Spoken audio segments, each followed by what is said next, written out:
mumpung Perdana Menterinya masih Datuk Seri Anwar Ibrahim, dan di Indonesia Presidennya masih Jokowi. Saya nak tanya Perdana Menteri, oleh kerana Perdana Menteri saya ada 4 soalan saja. 4 saja. Yang pertama soalan saya, adakah langkah yang diambil oleh Yang Berhormat Perdana Menteri dalam hal ini, iaitu menandatangani perjanjian dengan Jokowi, telah mengambil kira pandangan pihak yang berkepentingan, interested parties, khususnya Kerajaan Negeri Johor dan Kerajaan Negeri Sabah, dan jika ada konsultasi atau engagement itu, bila dia dibuat? Soalan pertama. Soalan yang kedua, sekiranya kerajaan tidak mahu lagi menggunakan pakai nasihat pakar-pakar maritim yang saya sebutkan tadi, saya mahu tahu, adakah sekarang ini kerajaan mempunyai penasihat baru di dalam aspek maritim yang dirundungi oleh pihak kerajaan? Jika ada, sila nyatakan siapa penasihat baru ini.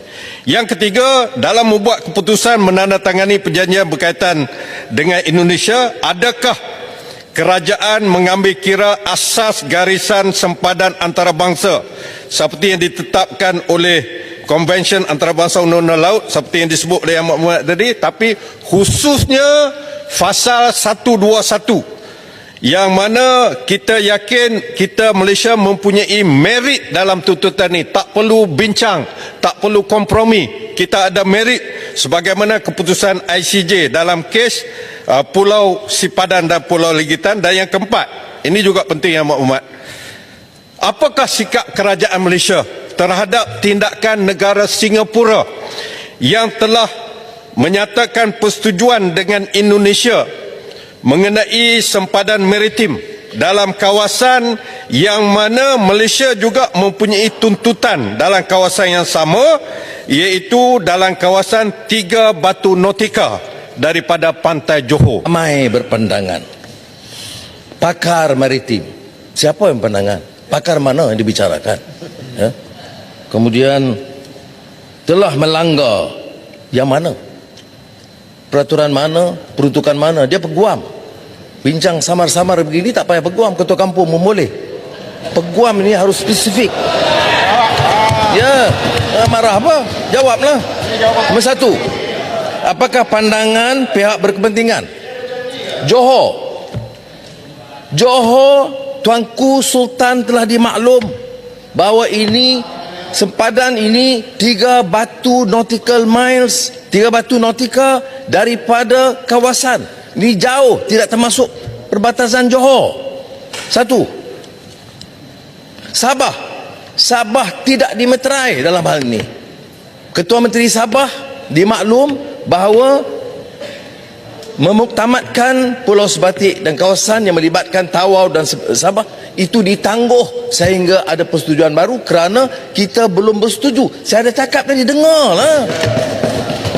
Soalan kedua, pakar maritime. Pakar maritime mana? Saya dah sebut nama-nama.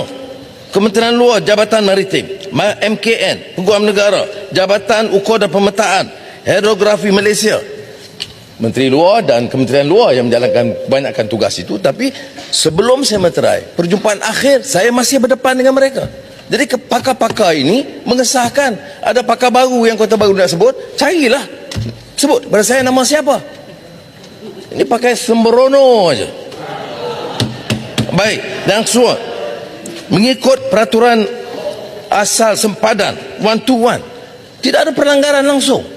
Yang dipersetujui adalah yang dipersetujui oleh semua pakar-pakar kita.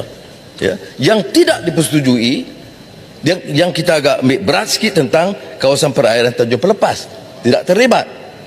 Yang keduanya, soal yang betul-betul jadi masalah ialah soal bersepadan dengan Sabah, yang kita tidak bersetuju. Baik. Mengenai soalan keempat tentang Singapura. Singapura dan Republik Indonesia itu buat perjanjian 2009. Masa itu paguh, beras semua dalam kerajaan. Dan apa yang kita lakukan sampai sekarang, Yang Berhormat harus tahu ya, perjanjian Singapura Republik Indonesia perjanjian 2009 itu telah dibantah oleh kerajaan Malaysia.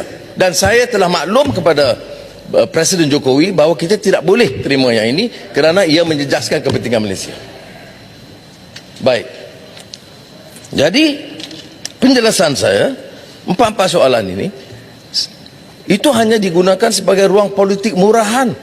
Sebab mana mungkin, ya, kalau disebut, pakar mana, sebut pakar mana, perjanjian mana yang dilanggar, peruntukan mana yang dilanggar, kawasan mana yang diserah pada Indonesia yang mengabaikan kepentingan kita.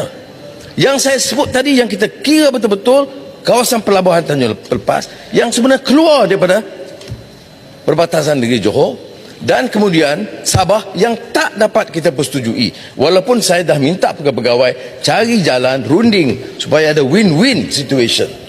Ya. Saudara sebut tentang sipadan ligitan. Sipadan ligitan itu tengok rekod. Yang pergi runding dengan Presiden Soeharto itu saya sebagai Timbalan Perdana Menteri untuk memberikan mengambil keputusan dipersetujui oleh Presiden Soeharto untuk bawa sipadan ligitan. Nak mengamuk pasal apa?